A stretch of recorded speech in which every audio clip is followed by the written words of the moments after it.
Ashhadu anna Muhammadan Rasulullah. It is obvious. You know that a small habit like cigarette smoking among a small nation can be removed permanently only by a powerful ruler with great effort. The doctors declare endless harms of cigarette smoking. Experts announce about this. A lot of TV programs, videos were made on this issue. Articles were written about this problem, but no, most of people cannot quit this habit.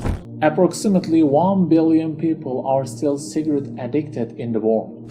I'm talking about just the simple habit of cigarette smoking. So we understand that it is hard to break even a habit. It is difficult to quit addictions. But there was a man who removed numerous ingrained habits from intractable, fanatical large nations with slight outward power and little effort in a short period of time. And in their place, he so established exalted qualities that they became as firm as if they had mingled with their very blood. Peace be upon him. His name is Muhammad. It was 1400 years ago. There were incredible habits among Arabian society in Mecca. You can never see such a savage people. They used to bury their daughters alive. Can you believe this? And this was a big habit, and they used to be proud of this. And they also used to be sex addict or alcohol dependent. They were drunk all the time. Or they used to be hardly racist. Interest was general thing. There was no value of women. For example, if someone dies, his wife was used to captured by the first pretender. Could you believe this? And it goes like this.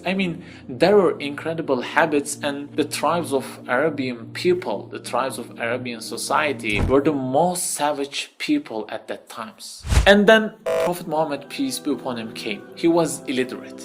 He didn't know how to read or write. He had not graduated any psychology school. He had not studied any sociology department of any university, and he also had not read any philosophy book. But he started to talk about something, something dangerous. He started to bring new message to people, but these messages were really dangerous for him. And he didn't have any power though.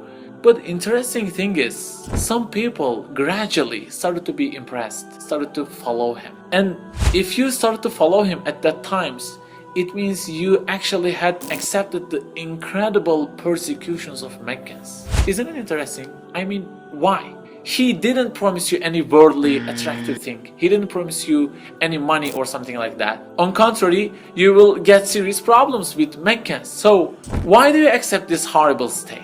And they started to change, they started to change their lifestyles. They listened to him, whatever he told, and they started to quit their evil addictions. For example, Umar ibn al-Khattab. He was an alcohol addict before. Yes. But after coming in contact with the Prophet Muhammad, peace be upon him, he became such a man who is considered as a justice symbol for all humanity. Guys, psychologists, doctors did not work on this guy, just an illiterate man. How? How can it be?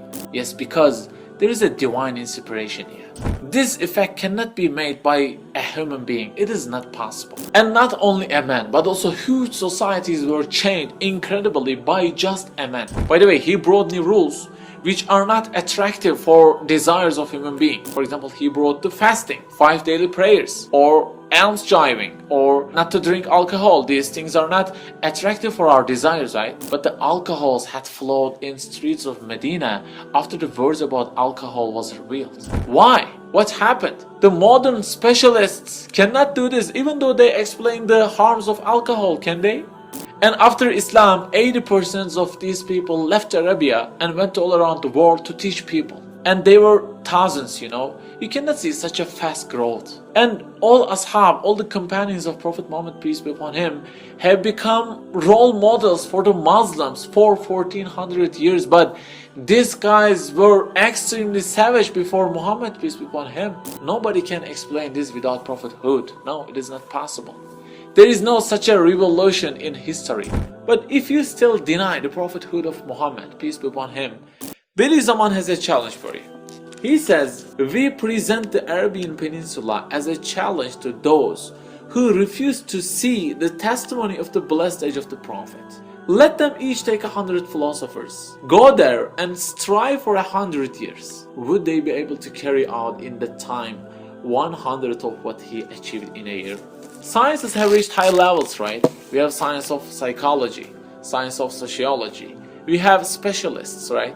Okay then, take a specialist group of sociology and take a specialist group of psychology and philosophers and go to Arabia and work on for 100 years and try to make some changes, For example, bring a new religion, new rules, and make people to conform to you through your modern books. Would they be able to do this? Obviously not possible. The modern thought still cannot solve the racism issue in this modern world, He solved this in the most savage people 1400 years ago. He just said, a white has no superiority over a black, nor a black has any superiority over a white. That's it. There is no racism issue in Muslims for 1400 years. You know what? Forget about the racism. We are not able to change even our childs about simple habits, right? Such as not to playing video games, to study, to do homeworks, right? It is a reality. So simply, it is impossible to make this change. All these changes can only arise from a prophet. Ashhadu anna Muhammadan Rasulullah. It is obvious.